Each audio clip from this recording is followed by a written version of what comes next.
Estos micrófonos están para el presidente de la bolsa, hay que bajarlos un poquito.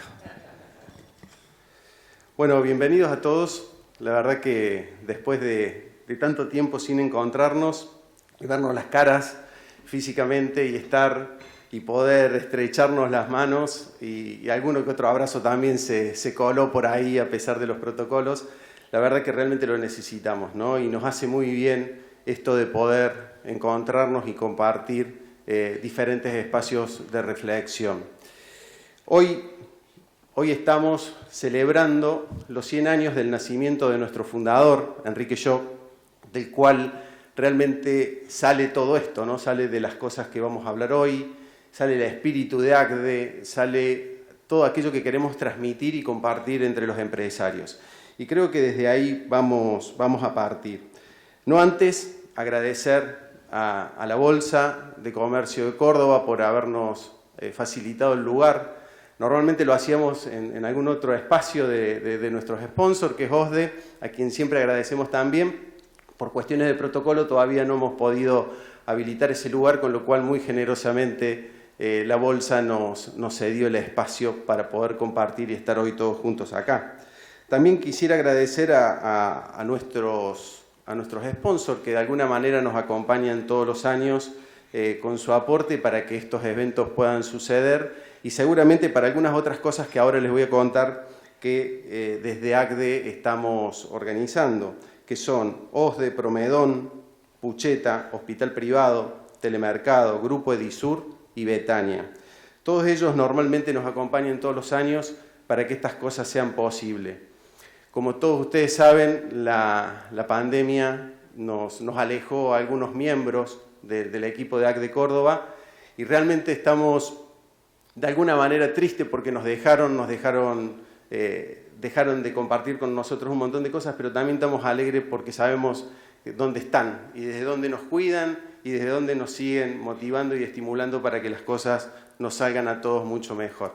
Y estoy hablando de Hugo Ramos, estoy hablando de Gerardo Muchastegui y sin dudar de nuestro querido presidente, expresidente de ACDE, que es el doctor Carlos Tito Kessmann, a quien seguramente lo vamos a tener presente muchas veces de acá hasta fin de año e incluso creo que tenemos algunas sorpresas para fin de año en relación a cómo lo vamos a homenajear y qué vamos a hacer en su nombre, con lo cual estén atentos porque creo que se van a venir cosas que están, además de entretenidas, muy interesantes y creo que vale la pena honrar a aquellas personas que en una sociedad han dejado huella y marca como lo ha hecho Tito Kessmann. Por otro lado, también se me venía la reflexión de Enrique Lluch respecto de lo que él dice de las empresas, ¿no? Él siempre fue un empresario extremadamente generoso, pero hablaba de la empresa como un lugar donde tenían que suceder cosas. Y él decía, la empresa debe ser un instrumento de dignificación humana. El clima debe ser tal que contribuya a la ascensión del hombre y le brinde por su trabajo y en su trabajo la mejor de las oportunidades para su desarrollo. Entonces, pensaba un poquito en esto, ¿no? Decía, ¿cómo hacemos para que la empresa realmente sea ese espacio? Y cuando uno comparte con los empresarios, no hay cosa que deseen más que en su empresa los colaboradores se desarrollen, crezcan profesionalmente y personalmente. Y esta mañana estaba viendo y yo decía, pero ¿cómo lo puedo vincular a la realidad? Porque lo cierto es que no nos pasa tanto esto, al menos acá. Y estaba viendo las noticias y estaban con el tema de los aforos de los estadios de fútbol. Y mostraban el estadio sin hacer ninguna alusión, ¿no? Pero mostraban la Bombonera. Y ahí miraba la cancha y decías, el pasto cortito, hermoso, prolijo. Definitivamente, ese es el motivo por el cual un jugador puede hacer sus mejores jugadas, porque tiene el campo preparado para que pase. Puede hacer sus mejores movimientos, sus mejores gambetas. Hoy pensemos que ese campo está con pozos, la pelota pica y va para cualquier lado, y vamos todos atrás de la pelota de la mejor manera que podemos. Pero lo cierto es que no tenemos claro para dónde va a picar la pelota. Entonces, ¿cómo hacer nuestra mejor gambeta? Y de ahí se disparan tres grandes verticales ¿no?, que conforman esa cancha, ese tener el espacio y el escenario preparado, que está lo político, lo económico y lo social. Sin esas cosas, la cancha se llena de huecos. Entonces, hoy vamos a ver realmente uno de esos espacios, vamos a analizar en profundidad uno de esos espacios, que es justamente lo económico. Y lo vamos a hacer de la mano, nada más y nada menos que del licenciado Raúl Hermida, que nos acompaña hoy y que nos va a ayudar, no solo con información concreta, con datos reales, sino también con una profunda reflexión de aquellas cosas que como empresarios deberíamos exigir en la cancha, deberíamos pedirles a aquellos que tienen la responsabilidad de tener la cancha en condiciones para que nuestros jugadores realmente brillen. Los jugadores somos nosotros, las empresas, y nuestros colaboradores son los que terminan haciendo los goles. Con lo cual lo vamos a presentar a Raúl Carlos Hermida, licenciado en Economía de la Universidad Nacional de Córdoba, es MBA en la Duke University, programa de alta dirección en el IAE, posgrado de Comercio Exterior, Colegio de Graduados de Buenos Aires, profesor de Macroeconomía en la Maestría de Agronegocios y Alimentos de la Universidad Católica de Córdoba, es profesor en Dirección Estratégica en la Universidad Autónoma Gabriel René Moreno de Bolivia, es consultor de la Universidad Católica del Norte, Chile, secretario de la Bolsa de Comercio de Córdoba, consejero del Instituto de Investigaciones Económicas de la Bolsa de Comercio, director del Estudio de Hermida de Asociados, empresario y consultor de empresas en Argentina y Uruguay, Premio Provincias Unidas en 1997, Academia Nacional de Derecho y Ciencias Sociales, Premios al Economista del Año, en el año 98, 99, 2000, 2001, y si sigo presentándolo no termino más, con lo cual simplemente, y reduciéndolo hasta acá, licenciado Raúl Hermida, quisiéramos invitarlo a que nos comparta su exposición y después nos juntaremos en el living para charlar. Muchísimas gracias.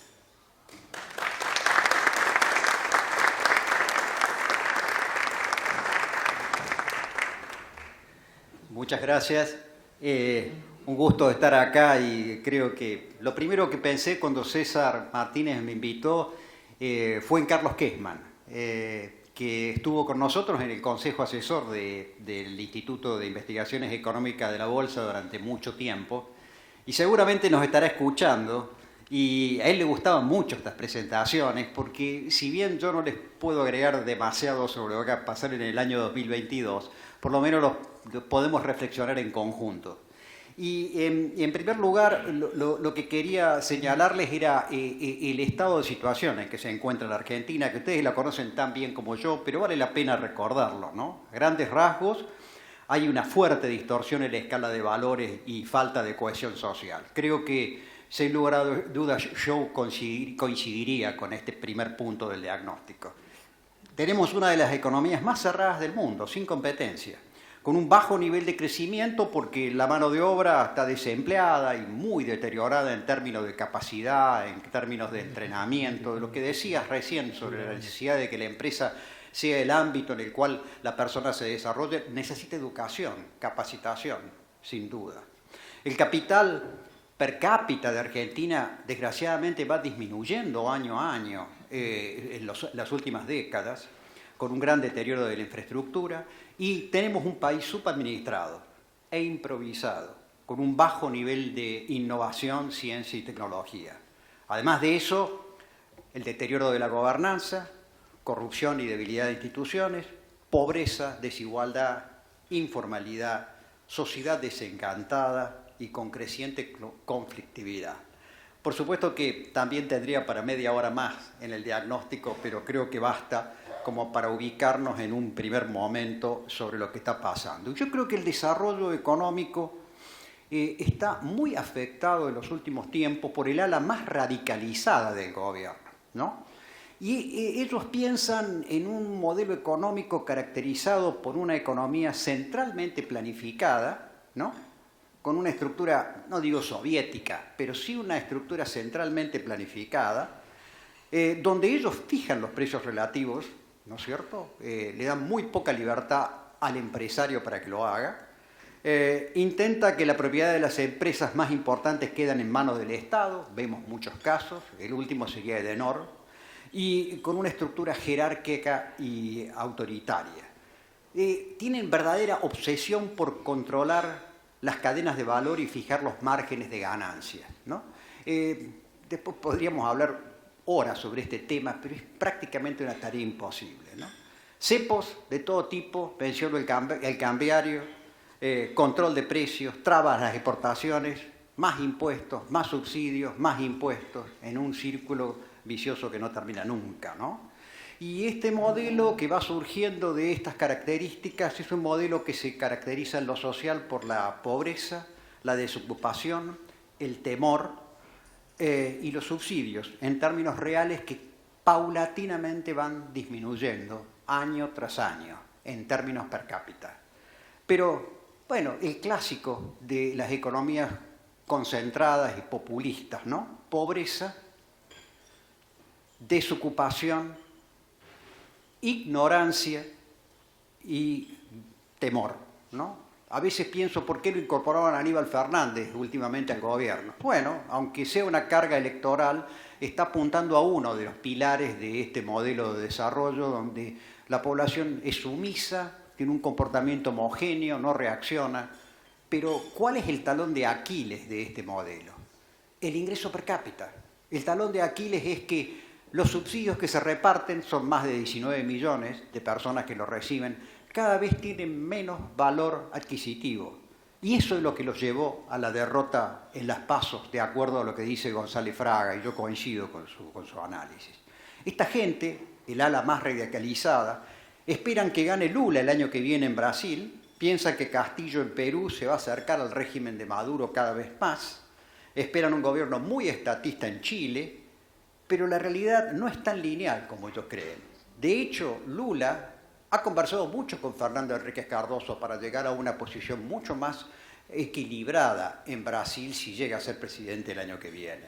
En Chile, los candidatos con chance no están dispuestos a cambiar el modelo económico radicalmente. De hecho, en la reforma de la Constitución mantuvieron la independencia del Banco Central, un tema muy importante para Chile, ¿no? Y Maduro está canjeando deuda por acciones. Maduro busca inversores para el sector petrolífero. Maduro ha permitido, en última instancia, que el dólar sea la moneda de cambio para el aproximadamente 66% de las transacciones de todo Venezuela. O sea, de alguna manera el ala más radicalizada del gobierno argentino está más allá de Maduro, ¿no es cierto? Y esto es irracional porque este modelo, el típico modelo de Oscar Lange, un famoso economista polaco, funciona en un Excel magníficamente bien, en un Excel, pero en la práctica es imposible. De hecho, nunca el modelo de Lange fue aplicado en ninguna parte del mundo, a pesar del enorme prestigio que tuvo como economista en sus años, ¿no?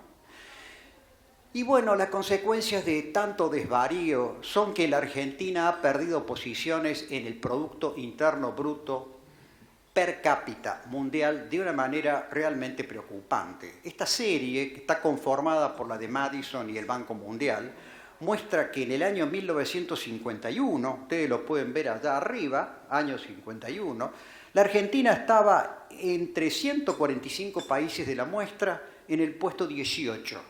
Hoy el PBI per cápita de Argentina está en el puesto 66, o sea que, fíjense ustedes, que del 51 al 21 pasaron 70 años y se perdieron 48 puestos, o sea, un puesto cada año y medio. Cada año y medio hay un país que nos supera en el Producto Bruto Interno per cápita. Y miren la lista en los últimos 10 años, del 2011 al 2021.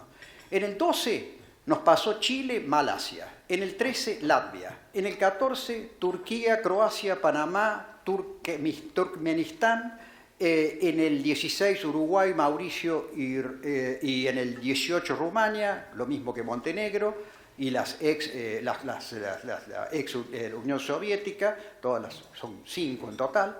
Bielorrusia nos pasó en el 18, Bulgaria en el 19 y Gabón de África Central nos estaría pasando de confirmarse en el año 2020. O sea, Gabón, 2 millones de habitantes, una ex colonia francesa, en África Central tendría un PBI per cápita más alto que el nuestro, en el año 2020 si se confirman las cifras, ¿no?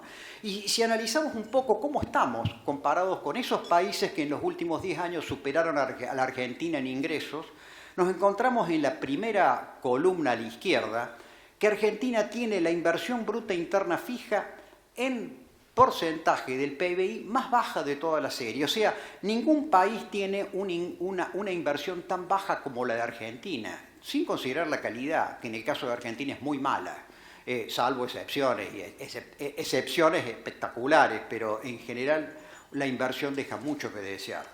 Fíjense que en el Doing Business del Banco Mundial, en la facilidad para hacer negocios calificada en 0 a 100, 100 es el que tiene más facilidades para hacer negocios, la Argentina también está muy mal, está peor que todos los demás países menos Gabón. En exportaciones de bienes y servicios como porcentaje del PBI, o sea, la apertura de la Argentina al mundo, la inserción en el mundo, es el peor país de todos.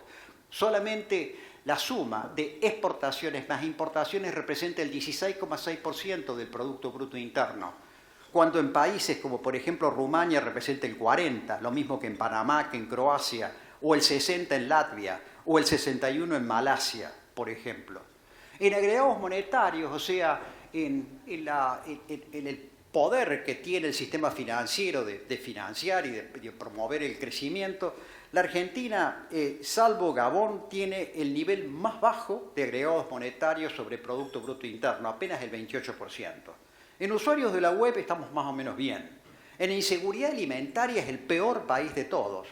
Estos son datos del Banco Mundial, muy cuidadosos. El peor país de todos tiene un 35,8% de la población que tiene una inseguridad media a alta alimentaria. Y el coeficiente de Gini, que marca de alguna manera la desigualdad en las economías, nos muestra, al igual que Chile y Croacia, como los peores países, ¿no?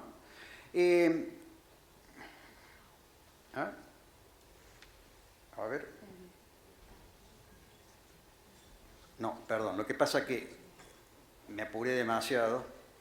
Y acá un tema que me parece importante, el mismo gráfico que vieron anteriormente comparado con el índice de commodities. La Argentina tradicionalmente desde 1956, que empieza este gráfico, ha tenido un derrotero en términos de Producto Interno Bruto muy parecido a la evolución del precio de las commodities. Pero en los últimos años el precio de las commodities se recupera, como pueden ver en la línea roja que casi se horizontaliza en los últimos años desde el 2020 y Argentina sigue cayendo. O sea, perdió otra oportunidad, una oportunidad muy importante. Y acá el gráfico de cómo evolucionó la inversión a lo largo del tiempo. La Argentina invertía casi el 19% de su Producto Bruto Interno en el año 1993, el primer trimestre del año 1993, y fíjense ustedes que ha caído a un nivel por debajo del 15%. Por debajo del 15%. El último dato del cuarto trimestre del año 2021 está en el 16%. Pero miren a la derecha del gráfico los países con que la Argentina de alguna manera tiene que competir. China invierte el 42% de su producto. La Argentina apenas el 15%, no llega al 15%. Botswana, país africano, el 31%, Corea del Sur el 29%, y podría seguir con la lista mostrándoles que la Argentina no invierte. Después vamos a hablar por qué no invierte Argentina, pero la Argentina no invierte e invierte bastante mal en lo poco que invierte, tema que podríamos hablar mucho tiempo, pero para no entretenerlos demasiado.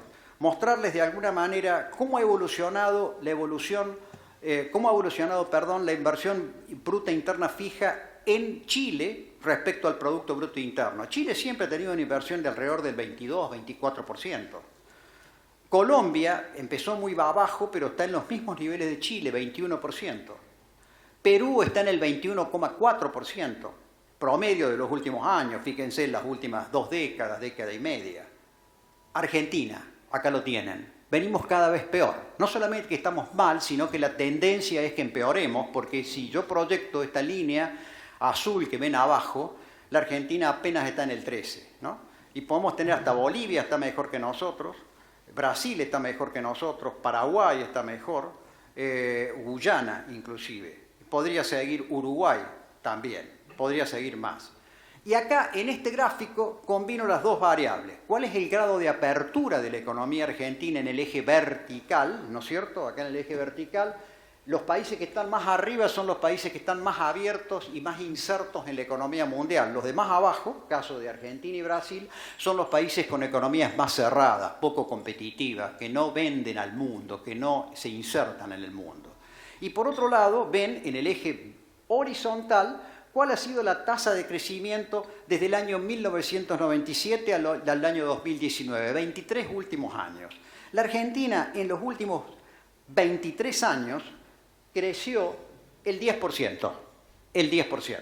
Si ustedes se fijan, la Argentina creció el 10% y Perú, que lo ven del otro lado, allá en la punta, creció casi el 100%. O sea que Perú creció en términos de Producto Interno Bruto per cápita 10 veces más que Argentina. 10 veces más que Argentina, ¿no? Esto es lapidario. Acá te he puesto los países de Sudamérica. Si agrego los del Caribe, Centroamérica, me da lo mismo, ¿no? No hay ningún país que tenga estas características. Brasil y Argentina son países muy cerrados. Brasil todavía es casi un continente. Uno, bueno, diría, sí, siendo tan grande puede darse el lujo de no tener una economía abierta, pero Argentina no. Y esto es un problema, ¿no? Todo esto que les he mostrado finalmente se traduce en una menor calidad de vida para la mayoría de la población argentina. Acá tenemos el índice de evolución del salario medio real en Argentina y en Uruguay. Comparo los dos países porque han tenido una trayectoria al comienzo parecida. Ustedes ven abajo, por ejemplo, en la parte más baja del gráfico, ¿no es cierto?, ¿qué pasó durante el último default? El salario perdió el 30% de su valor, la línea llena, la línea completa de Argentina. Y a Uruguay le pasó lo mismo. ¿Se acuerdan cuando el periodista Silvestre, que le dicen el gato, decía, no puede ser que Uruguay no defaultee, tiene que defaultear? Uruguay no defaulteó, pagó la deuda, con un enorme sacrificio, pero obviamente su salario real cayó. Se empezó a recuperar y a partir más o menos del año 2010 aproximadamente empezó a superar la Argentina. Hoy el salario real medio de Uruguay es un 23% más alto de lo que era en el año 1994 cuando empieza la serie. O sea que en Uruguay en casi 30 años, 27 años, aumentó su salario real en un 23%. La Argentina está en el mismo nivel. Pero si este mismo gráfico lo expresamos en dólares y en dólares oficiales, Uruguay hoy tiene un salario en dólares oficiales, que hay un solo dólar en Uruguay, de 138 comparado con 100 que indica el índice al comienzo de la serie en el año 94. Nosotros estamos en el 65, la mitad. Y si esta comparación la tomo en dólares paralelos de dólares informales, Uruguay tiene hoy en dólares un salario promedio que es casi 4 veces más que en Argentina. Está bien que Uruguay es un país caro, sin lugar a duda, pero el promedio de salarios en Uruguay en términos de dólares informales hoy es 4 veces el valor de Argentina cuando comparamos el índice respecto al año 1994. Esto muestra que los desatinos macroeconómicos, políticos, sociales, culturales y educativos de la Argentina finalmente llevan a la conclusión de una menor calidad de vida. Todo lo contrario a lo que pensaba yo de lo que debía ser una empresa privada como entorno adecuado para el progreso de las personas. Todo lo contrario. Estamos hoy a un cuarto de lo que se gana en Uruguay en dólares informales. Salario más bajo, por supuesto, de todo Sudamérica. Está bien que el dólar informal está un poco exagerado, pero esta es la realidad de lo que nos está pasando, ¿no? Y la pobreza sigue creciendo. La tendencia de la pobreza, ustedes la pueden ver en línea punteada, que era apenas el 5% de la población en el año 1970, hoy tiene un piso del 40% prácticamente. Va a ser difícil perforar ese piso. Creo que se puede hacer en los próximos años, pero la tendencia es claramente creciente. En el país hay cada vez menos pobres. Otra prueba clara de que los desatinos de la Argentina se acumulan, así como se acumula el capital también, y va generando una situación cada vez más desfavorable para toda la población, ¿no es cierto? Esto contrasta con lo que pasa en el mundo. Fíjense en que en el siglo XX la población mundial se incrementó 3,8 veces y la actividad económica aumentó 20 veces. El mundo progresa, el mundo progresa. Se espera que para el año 2050 lleguemos a ser 9.500 millones de habitantes a 10.000 millones, algunos piensan, ¿no? Se estiman que en 2027, o sea, dentro de 6 años, habrá 5.000 millones de habitantes que consumen más de $11 diarios actuales, expresados en paridad de poder de compra. Hoy hay 3.900. Esto es The World Data Lab, del laboratorio del Banco Mundial. Durante el año 2020, debido a la pandemia, se perdieron 120 consumidores de clase media, con ingreso diario de aproximadamente $11. Pero la tendencia, que ustedes la pueden ver en este gráfico que incluyo aquí, es que en el mundo la clase media aumente a razón de 150 millones de habitantes por año. O sea, casi 3 veces y media la población de Argentina. Gente que sale de la pobreza, se incorpora como clase media y demanda todos los productos que nosotros podemos ofrecerle. Desde los agropecuarios, los minerales, los energéticos, y que no producimos en suficientes cantidades para exportar al mundo. Por el contrario, usamos las retenciones y los tremendos impuestos del sector agropecuario para financiar el sector petrolero, cuando sabemos todos que en 10 años más el sector petrolero va a estar en la picota debido al problema medioambiental gravísimo. De hecho, la Agencia Internacional de Energía declaró en mayo de este año, ¿no es cierto?, que el mundo debería suspender todos los proyectos de combustibles fósiles, todos, para lograr la meta del net cero de dióxido de carbono en el año 2050. El mundo agrega 150 millones de personas que pasan de la pobreza a la clase media y nosotros cada vez tenemos mayor cantidad de pobres. O sea, estamos a contramano del mundo, sin lugar a dudas. Ese es el punto de partida. Ese es el punto de partida. Ahora, ¿qué nos está pasando? ¿Qué ocurre en la economía argentina y dónde nos lleva la situación actual? Dice, las raíces más profundas de la larga crisis de Argentina, que tiene más de 90 años, por cierto, es de orden cultural y moral, una mezcla de ambas. Ustedes digan qué porcentaje quieren de una u otra, pero allí la educación tiene un papel fundamental. Y los factores de desequilibrio macroeconómico agravan la situación actual. Hay desequilibrios en la balanza comercial, hay desequilibrios en lo fiscal y en lo monetario.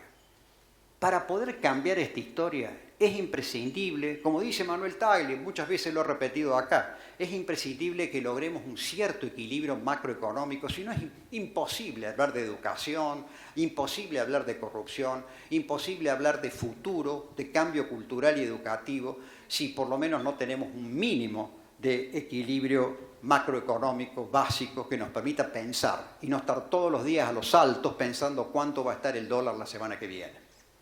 Y miren este gráfico, que es un gráfico muy sencillo, donde se ponen todos los países donde se toma el examen PISA a los chicos del secundario, 15 años aproximadamente, y se los evalúa en base a la comprensión de lectura. Se les da un párrafo, por ejemplo, la publicidad de Nike, ¿no? Y se dice, interprete qué es lo que dijo, un párrafo de, no sé, 30 líneas, por ejemplo, entre otras cosas, ¿no? Por supuesto, el examen es muy completo. Y acá tenemos los países de acuerdo a el resultado. Aquellos países que están en la parte más alta del gráfico son los que tienen mejores índices.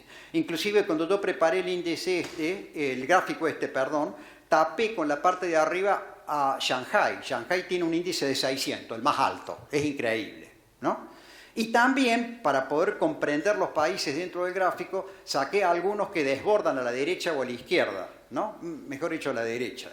Y uno que desborda, y porque indica el movimiento hacia la derecha, son los que han ganado puntaje en los últimos 18 años, y a la izquierda los que los han perdido, saqué del gráfico a Perú. Perú, que era un país que tenía un pésimo nivel de educación en el año 2000, en el 2018 ya alcanzó a la Argentina y la supera levemente, en 18 años, del examen del 2000 respecto al 2018. Y fíjense en Argentina, está peor que los países que vimos recién en la lista de lo que nos pasaron en el Producto Bruto Interno Mundial durante los últimos 11 años. Rumania, Uruguay, Bulgaria, Croacia, Latvia, Turquía, Chile tienen mejor comprensión de texto. Y esto es un problema. El problema también es grave cuando el puntaje se refiere a matemáticas. Argentina está peor que Indonesia. No hay país aquí que haya visto, no hay ninguno, que esté peor que Argentina. Perdón, sí, me equivoco. Hay dos países en Latinoamérica que son Santo Domingo y Panamá. Están un poquito peor que Argentina.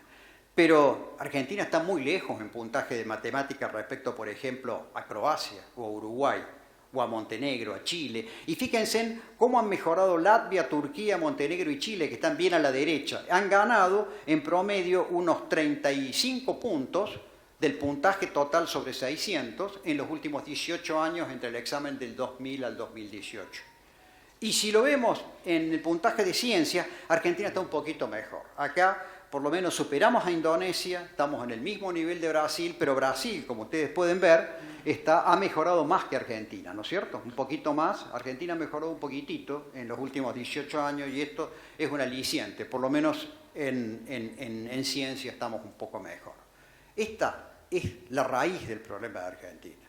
Gente ignorante, pobre, temerosa, con algo de pan y circo, constituyen un rebaño sumiso, homogéneo y fácil de manejar. Esto es 2 más 2 igual a 4 en populismo y en autoritarismo.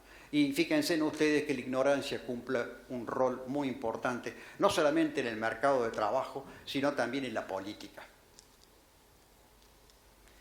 ¿Y cómo está la macroeconomía en el horizonte de los próximos 2 años? Y digo 2 años porque si les pongo aquí 2 meses o 2 semanas, la verdad que me tengo que bajar. En todo caso lo llamo a Aldo, que por lo menos va a acertar mucho más que yo.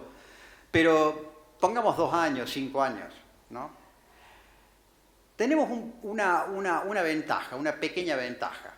Estas 2 curvas que ven acá, que son las mismas, ¿no es cierto? Una está calculada con un nivel distinto de comprensión, pero de todos modos esto muestra cómo está lo que se llama el déficit de la cuenta corriente de balanza de pagos, o sea, cómo estamos desde el punto de vista del balance entre exportaciones e importaciones, o de remuneración de factores tanto que ingresan como que salen del país.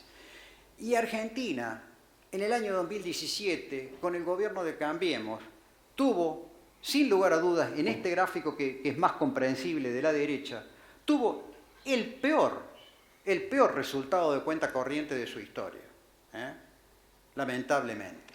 Es decir, atrasamos el tipo de cambio y hicimos mal, porque creo que el gobierno de Cambiemos tuvo mucho de improvisación. La crisis nos llevó a que hoy haya un cierto equilibrio. Esta es una cierta ventaja, ayudado por el precio de las commodities, que es muy bueno. Tenemos un superávit comercial interesante que se va a mantener el año próximo seguramente. Y esto es un alivio dentro de la situación general de Argentina, ¿no es cierto? ¿Y qué pasa con el tipo de cambio?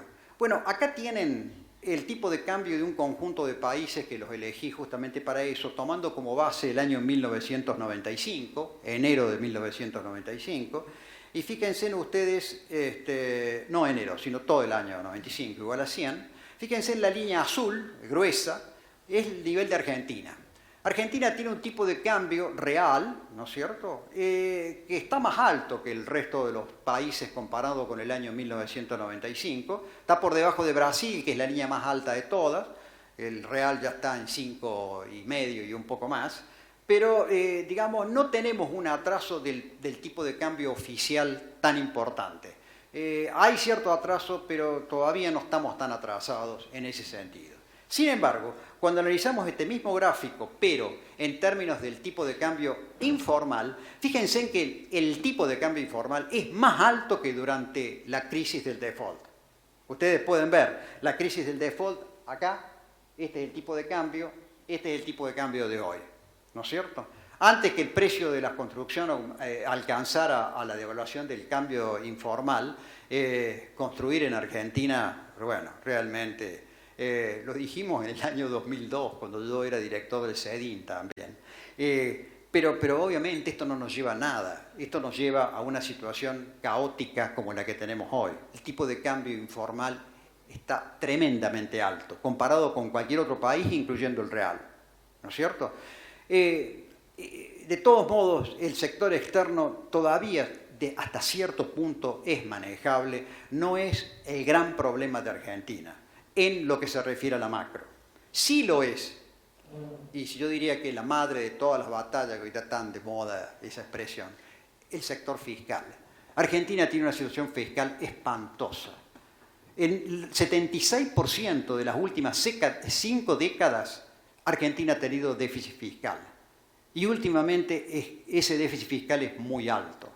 Se calcula que este año podemos cerrar entre 3,5 y 4 aproximadamente, o sea, mejora un poco respecto al año anterior, pero sigue siendo un problema muy serio en un sector público ineficiente, de un tamaño desmesurado comparado con la historia de Argentina y del mundo, y en una situación de desequilibrio fiscal que es la que provoca finalmente la crisis en todo el sector económico de Argentina y que es la madre de todas las batallas para nosotros en los próximos años, ¿no? Fíjense en qué pasó en Argentina en las últimas décadas.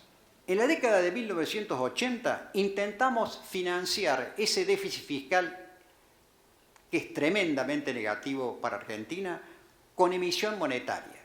Se emitía y se emitía todo lo posible, terminamos con la hiperinflación, ¿recuerdan? 200% en un mes. Se acabó la historia.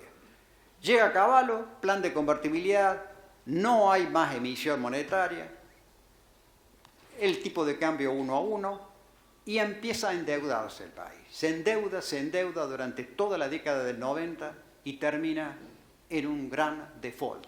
Otra crisis más. Ya habíamos eliminado 2 formas de financiar ese déficit fiscal infinanciable. Una es la emisión y otra el endeudamiento. Llegan los Kirchner y se les ocurre una tercera forma, aumentar los impuestos en forma desmesurada. Se siguen aumentando los impuestos cada vez más y más, lo continúa haciendo Alberto Fernández, 19 impuestos desde que asumió, ¿no es cierto? Lo cual está destruyendo la empresa privada, la está destruyendo. También tiene un límite. O sea, las 3 formas de financiar un déficit fiscal desaforado, como el que tiene la Argentina, que son la emisión, el endeudamiento y el aumento de impuestos, ya no van más. Es imposible. Es como en un automóvil viejo, pisando el acelerador a fondo, el auto no va más, no va más. Entonces se nos ocurrió, porque los argentinos somos muy ingeniosos, otra forma de financiar el déficit fiscal, que es consumiendo nuestro propio capital. Esto es autoinfligiéndonos a nosotros un daño tremendo para nosotros y las próximas generaciones. Y le doy un ejemplo muy simple. En el sector agropecuario, las retenciones y la diferencia entre el cambio oficial y paralelo están produciendo una desinversión tremenda. Yo viví en el año 1978 hasta el 81 en Marcos Juárez. En ese momento las napas freáticas estaban a 9 metros de profundidad del suelo. Hoy están a 90 centímetros. Están aumentando 18 centímetros por año. Una de las mejores tierras del mundo, Marcos Juárez. Hoy en algunos sectores ya se ve el salitre, se ve la inundación. Las obras que deberíamos hacer en el sector agropecuario, obras simplemente para un ejemplo muy específico, obras de canalización para el manejo de las aguas, las estamos postergando, porque todo pasa por hacer soja, cobrar impuestos y invertir cada vez menos. Esto pasa en toda la economía. Encontramos por fin una cuarta forma de financiar un desaforado déficit fiscal que va casi todo a subsidios para mantener una economía sin trabajo. La cuarta forma es consumirnos el propio capital. Y esto es realmente dramático porque es como quien ya está quebrado y dice, bueno, vendo la casa o la hipoteco y me gasto toda la hipoteca y cuando va a pagar la cuota lo desalojan. Es lo único que nos faltaba. Fíjense ustedes que una forma de corregir el gasto público total es a través de una mayor depreciación del peso argentino. Fíjense, en el año 2015, el gasto primario, la última línea a la derecha, en miles de millones de dólares, el gasto primario del Estado era de 154.000 millones de dólares.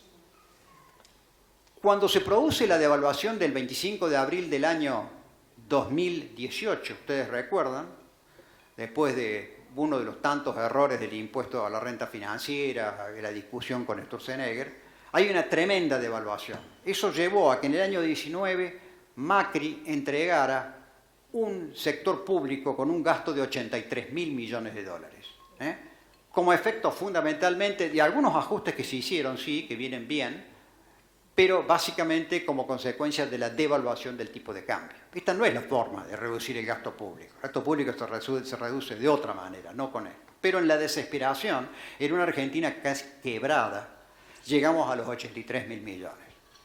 Termina, cambiemos, empieza el nuevo gobierno y para el año que viene esos 83.000 van a subir nuevamente a 113, aproximadamente, de acuerdo a nuestros cálculos.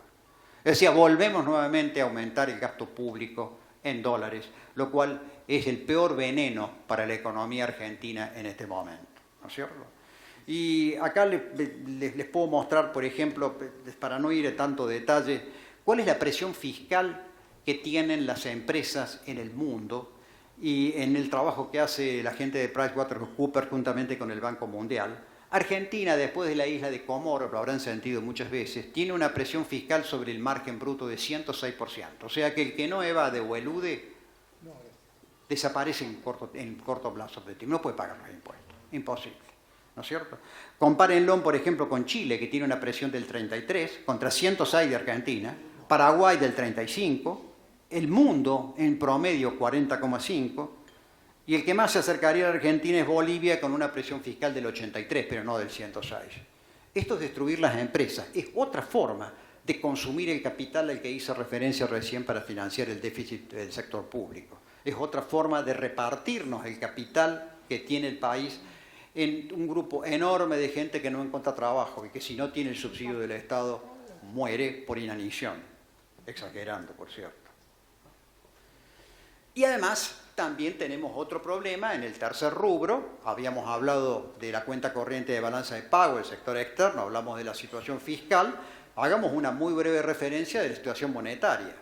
El déficit cuasi fiscal del Banco Central y la deuda del Tesoro en pesos suman 10,5 billones de pesos, aproximadamente al día de hoy.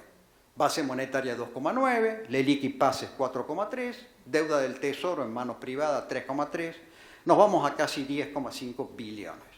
¿Qué se hace con esto? Bueno, la salida virtuosa sería incrementar la demanda de circulante. ¿Cómo? Bueno, reactivando la economía, reactivar el crédito bancario. Eso sería la forma virtuosa. ¿Cómo hacemos normalmente los argentinos frente a una situación como esta?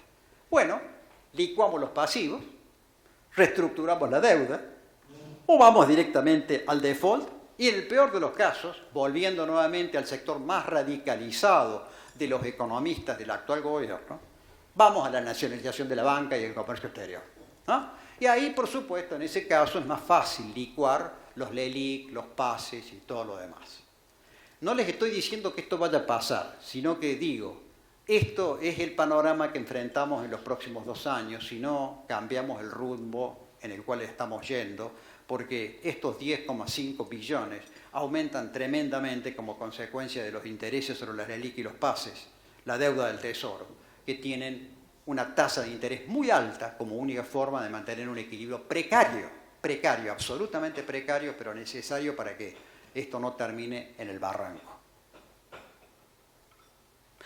Y como una reflexión de lo que pasa, cuando hay un problema de default o de cepo cambiario, lo primero que sufre son las reservas, la línea azul que ustedes pueden ver en el gráfico. En el default, por ejemplo, las reservas que eran de casi 50.000 millones bajaron a 15.000. Volvieron a subir hacia el año 2009, llegaron a 50.000. Cepo cambiario del 28 de octubre del año 2011, Cristina Kirchner, ponen el cepo cambiario y empiezan a caer las reservas. Vean la línea azul, ¿no es cierto?, cuando empiezan a caer las reservas en el cepo cambiario anterior. Viene Macri, cambiemos, se reconstruye un poco, y vuelve nuevamente el cepo, y al volver el cepo, vuelven a caer las reservas. Fíjense en ustedes la correlación negativa que existe con el tipo de cambio informal, ¿no es cierto? Cuando las reservas caen, obviamente el tipo de cambio informal sube. Esto es 2 más 2 igual a 4. No digo que vaya a suceder esto en los próximos 2 años, doy qué es lo que ha pasado y qué podemos esperar si seguimos por este camino. Lo que podemos esperar que el tipo de cambio que está acá en rojo sea cada vez más alto, estoy tomando el informal en este caso, ¿no es cierto? Y que las reservas sean cada vez más bajas. Puede llegar a un punto en el cual el tipo de cambio se duplique respecto al nivel actual y las reservas desaparezcan. De hecho, casi están desapareciendo del todo. Algunos dicen que a fin de año no hay más reservas. Ya hay bien medidas entre las reservas netas y líquidas.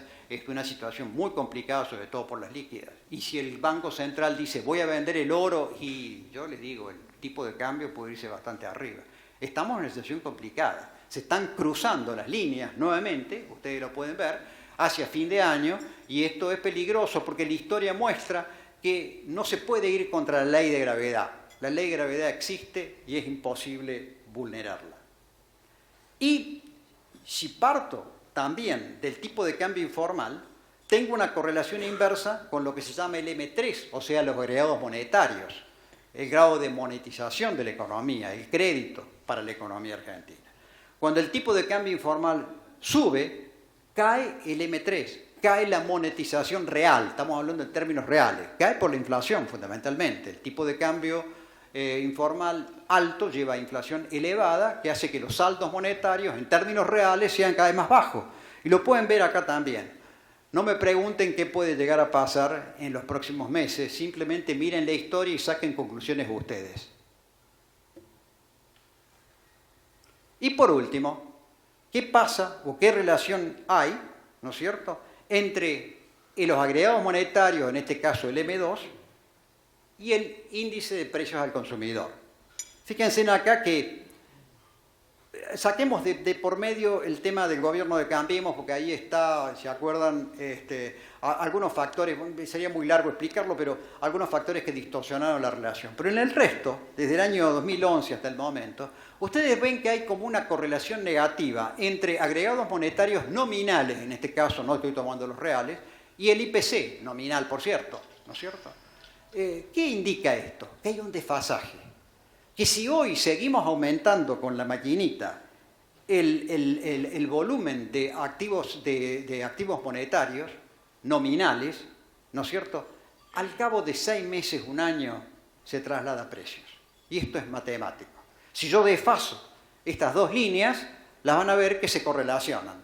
A más activos monetarios nominales, a más emisión monetaria, más base monetaria, más precio. Que sea multicausal el factor de inflación, sí, estamos de acuerdo, pero aquel problema más serio es que el gobierno emite de más. Y ya vimos en los 80 que eso había fracasado. ¿Por qué no va a fracasar hoy? ¿Qué cambió? Esto pasó en todo el mundo. Acá hemos expuesto en la bolsa el caso de Japón varias veces. Demoraron 3 años de contracción monetaria para poder bajar la inflación. El tema es muy grave, ¿no? Entonces, queda abierto el círculo vicioso de más déficit fiscal, más emisión monetaria para reactivar la economía, lo que produce caída de reserva, desmonetización, inflación, recesión y conflicto social. Ahora, si me piden un pronóstico para el año que viene, yo no dije nada. Yo estoy mostrando la historia, simplemente. Esto es lo que pasó y lo que está pasando. Como dice este programa de Córdoba en el Canal 12, y lo que va a pasar. No, lo que va a pasar no. Yo me quedo con lo que pasó y lo que está pasando, ¿no? ¿Podemos esperar algo distinto para el bienio 22-23? No. En estas condiciones, si no cambiamos, no podemos esperar algo distinto. La suerte está echada. La historia lo demuestra en forma muy clara. Y volviendo nuevamente a lo que tenemos que hacer, y a Show, que es lo importante, ¿no es cierto? La única forma de salir realmente de esta crisis es pensar en el 23 como está pensando la gente más radicalizada del gobierno, que no le importan tanto estas elecciones. Ellos están desde la década, fines de la década del 60, pensando en un país distinto al que tenemos nosotros, muy parecido a Cuba o a Venezuela. Yo creo que para poder cambiar esta historia hay que volver a los cimientos y después al edificio, y darle valor a las instituciones, imperio de la ley, educación, cohesión social, lo que ustedes conocen, lo que ACDE ha defendido durante mucho tiempo, el valor del trabajo, el ahorro, la productividad, O sea, dar vuelta a la escala de valores. Ese es el desafío. Y ahí hago una apreciación que me parece importante. Yo creo que, de alguna manera, el gobierno de Cambiemos en el 16 fracasó por improvisación. Creo que se improvisó mucho. Que no podemos darnos el lujo, si en el 24 empieza un nuevo gobierno, de cometer los errores que hemos cometido siempre, que son la improvisación. Decía un economista muy conocido acá en Argentina, Miguel Ángel Broda, que uno puede tener su buena opinión, su mala opinión, en fin, pero es un economista de trayectoria. Dice, ¿cómo puede ser que los empresarios no hagan un CONADE privado, Consejo Nacional de Desarrollo? ¿Cómo puede ser que los empresarios no pongan la plata suficiente como para hacer un plan económico muy detallado de lo que podría ser el país a partir del 24? Y no digo un PowerPoint como el que he presentado hoy yo, que se prepara en un día y medio fácilmente, con 4 o 5 conceptos generales, que bueno, sí, está bien, los conocemos todos, yo puedo ser un poco más prolijo en expresárselos, nada más que eso. No, un equipo de gente trabajando fuertemente en un plan económico y social. Conseguiríamos apoyo internacional, sin lugar a dudas. Hay mucha gente dispuesta a ayudar a Argentina, con modelos econométricos bien complejos, bien detallados, sector por sector, relaciones internacionales país por país, para poder pensar en un nuevo país, a partir del 24. En última instancia, creo, para terminar, que el país no puede seguir pensando en que la salida de la actual situación es la pampa húmeda, vaca muerta, la minería, el territorio, la plataforma submarina, lo que hizo grande en recursos naturales la Argentina durante los últimos años. Hay que ir al grupo 2 de valores, hay que ir al imperio de la ley, la cohesión social, trabajo y ahorro, educación y solidaridad. Pero como paso previo hay que ordenar un poquito la macroeconomía, y sabemos que el gobierno de Cambiemos fracasó en última instancia totalmente, y fracasó a mi criterio por falta de un plan detallado, minucioso, de cómo hacer las cosas en un sector tan difícil como es la macroeconomía a nivel de balanza de pagos, aspectos fiscales y monetarios. Es decir, hay que comprometerse con este grupo de valores y pensar que una salida de Argentina en una situación tan delicada como la de hoy requiere un enorme esfuerzo de planificación previa en un camino muy sinuoso, con un sector radicalizado de la oposición que quiere un modelo económico, social, político, cultural y educativo totalmente distinto al que queremos nosotros. Muchas gracias.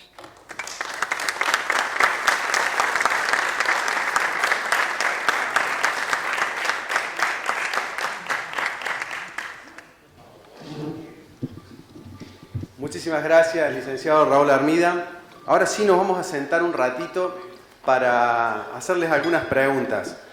Ahora, digieran, aprovechen el café para digerir lo que han escuchado y vayamos un poco punto a punto a ver cuáles son las cosas que nos ha despertado a cada uno. Así que vamos a pasar por ahí con un micrófono para ir haciendo algunas preguntas. Si bien el licenciado dijo que no iba a opinar hacia adelante, me parece que alguna incomodidad le vamos a tener que poner para tener su opinión. Pero bueno, nos sentamos.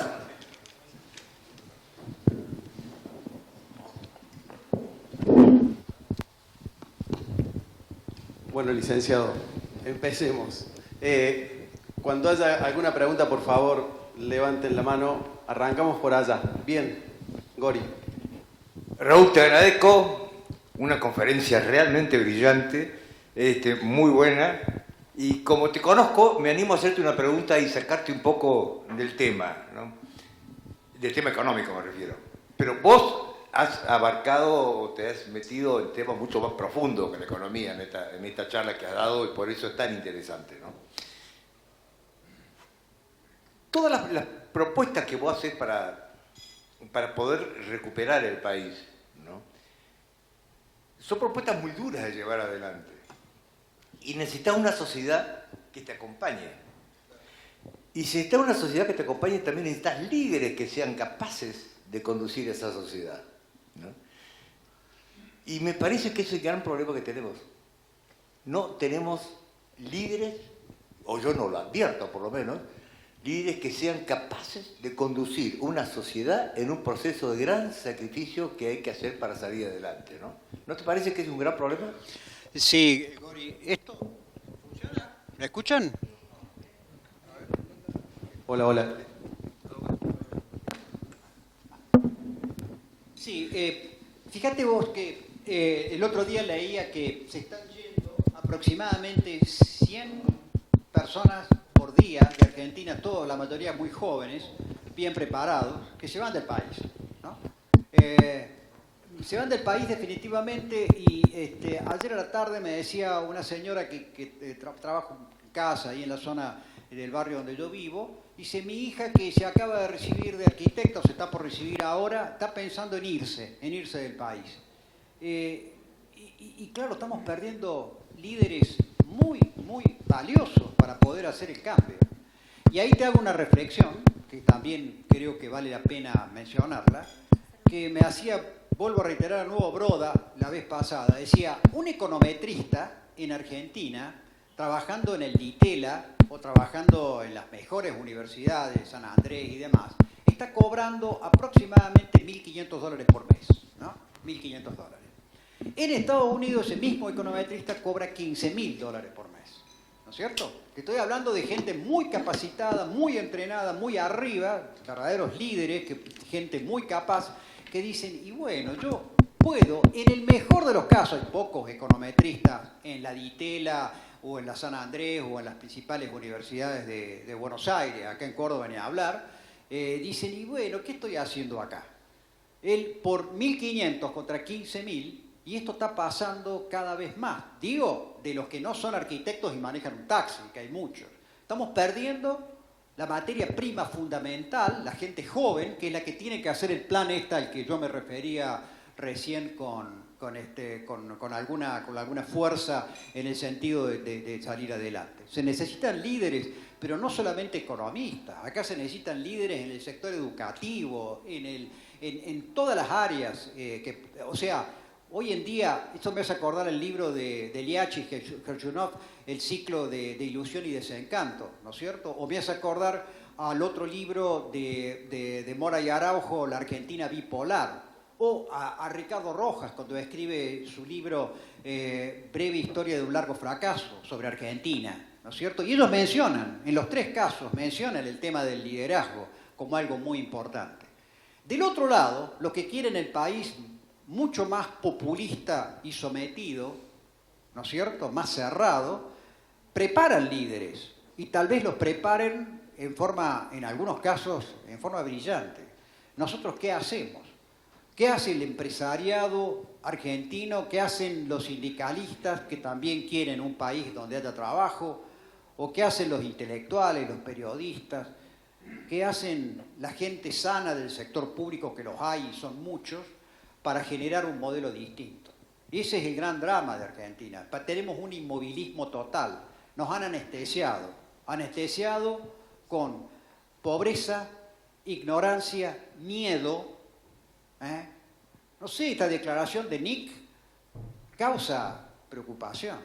Está bien que le hace perder algunos votos, pero en última instancia lo importante en el modelo de ellos a largo plazo es que el temor sea otra de las variables que nos mantengan más inmovilizados. Me preocupa. Vamos por mal camino en estas condiciones, por muy mal camino. Sumando un poquito a esa reflexión, me surge pensar en esta amiga tuya que decía que su hija arquitecta se iba a ir a vivir afuera. ¿Y cuál es el rol de ella como madre, como familia? ¿Qué hacemos con nuestros hijos? Tengo esa sensación de que buscamos que nuestros hijos se salven. Si se tienen que ir afuera para trabajar y recobrar la dignidad, pues que se vayan, ¿no? Y uno escucha mucho de este diálogo en donde hay toda una cultura del cómo hago para salvarme y no cómo hago para construir algo que nos ayude a salvarnos a todos. Entonces, desde un espacio de formación formal, de escuela, universidad, también hay un espacio de formación en la familia, ¿no? Como que se va desencantando también desde ese lugar y se van rompiendo valores fundamentales para que eso se pueda llegar a construir. ¿Cómo se hace o cómo piensas que podemos trabajar para estimular que eso se reconstruya? Porque en algún momento estuvo, en algún momento de, pongámoslo, de 1900 a 1970, hubo alguna construcción que después, desde el 70 en adelante, hubo quien empezó a hacer los huequitos en la cancha, ¿no?, a nuestras espaldas. Pero lo cierto es que necesitamos empezar a tapar esos huecos.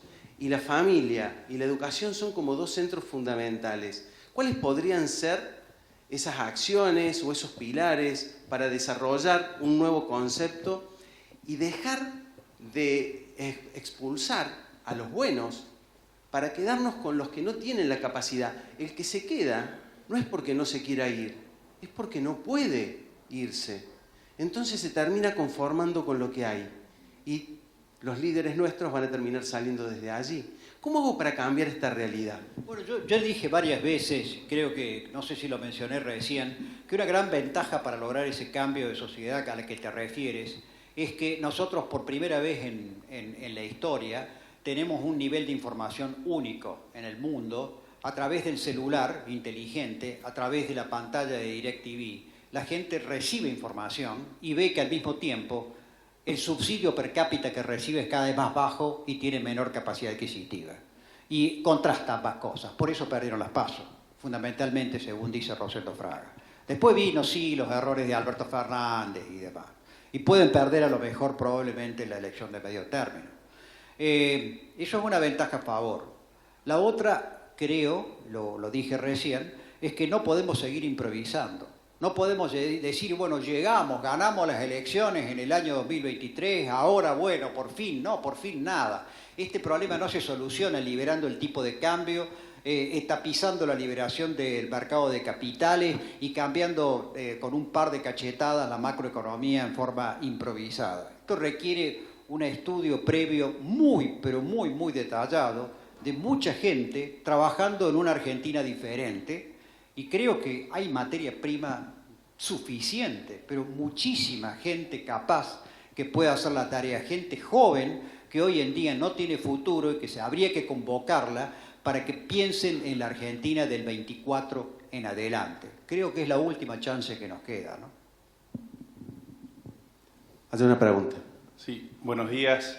Un gusto, licenciado, la verdad que no lo conocía, no soy de este ámbito.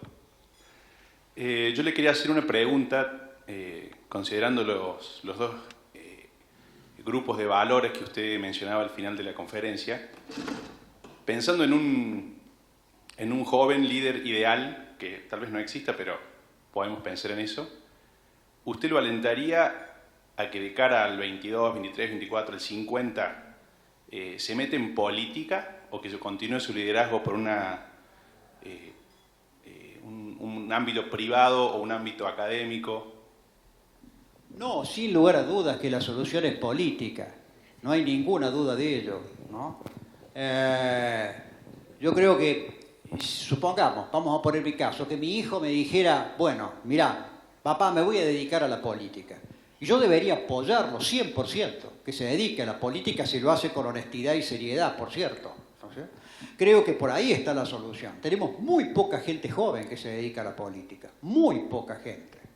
Yo en Estados Unidos veo que hay gente que se prepara en política desde muy temprana edad, el que tiene vocación lo hace y toda una carrera, y qué carrera que hacen. Yo he tenido ocasión de conversar con gente en Estados Unidos en ese sentido, es fantástico lo que hacen.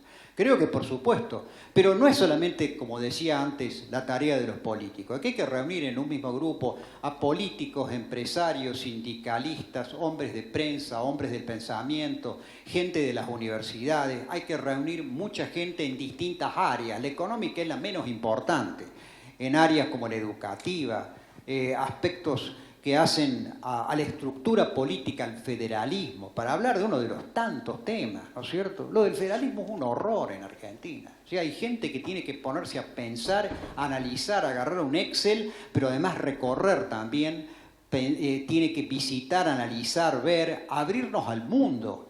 La Argentina está totalmente cerrada. Ahora con el Zoom, nosotros en el Corredor Bioceánico Central tenemos prácticamente cada 15, 20 días reuniones con todas las distintas jurisdicciones subnacionales del corredor, desde Río Grande do Sul hasta la región central de Chile. Es fantástico cómo abre la cabeza de la gente más joven de las instituciones de Córdoba el hecho de conversar con sus colegas y mirar lo que están haciendo afuera y compararlo con Argentina.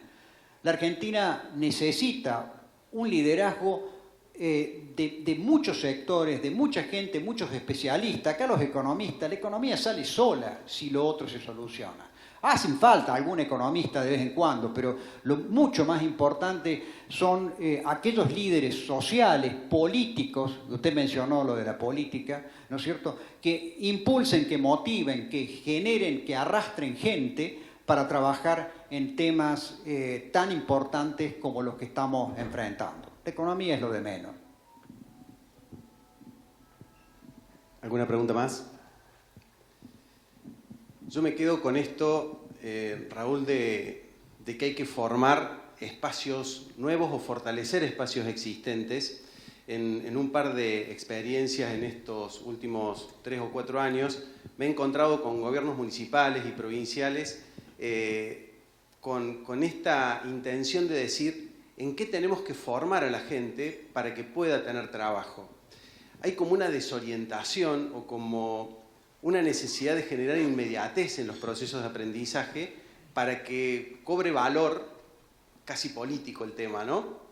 Ahora, cuando uno mira eso y dice, faltan realmente estos espacios fuertes donde orienten a los políticos a realmente cuáles son los distintos caminos que se pueden llegar a tomar en estas variables que son determinantes, como la educación, como la formación, como el acompañamiento, como el no abandono de la escuela, como tantas cosas que hoy por hoy necesitamos y que de alguna manera se va agrandando esa franja de menores conocimientos mientras el mundo sigue girando y exige cada vez más y definitivamente que las organizaciones exigen y necesitan cada vez más.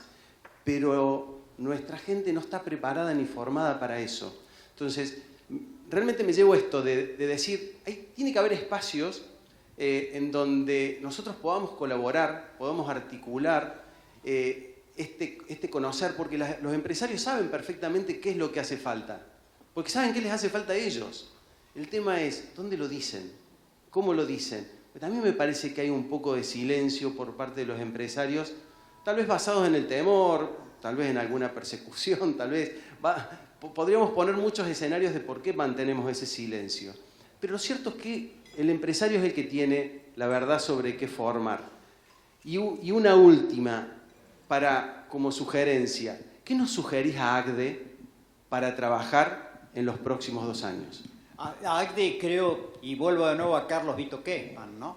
ACDE con Carlos incorporó enorme cantidad de conceptos básicos para poder cambiar el país. Gracias a Carlos y el Mercosur y la hidrovía, y ahí menciono otro, Conejero, de tantos cordobeses que participaron en un cambio radical, yo me pregunto lo siguiente, ¿qué sería de la Argentina si no hubiésemos tenido el Mercosur, la hidrovía Paraguay-Paraná, y gente lúcida y brillante que, a pesar de todo y remando contra de la corriente, lograron que el país no se desbarrancara y no fuera hoy una Venezuela más de las que hay en Sudamérica? Hay mucha gente valiosa. La gente de Cambiemos, que asumió en el 2016, también tiene un gran valor. Yo creo que ACDE lo que puede colaborar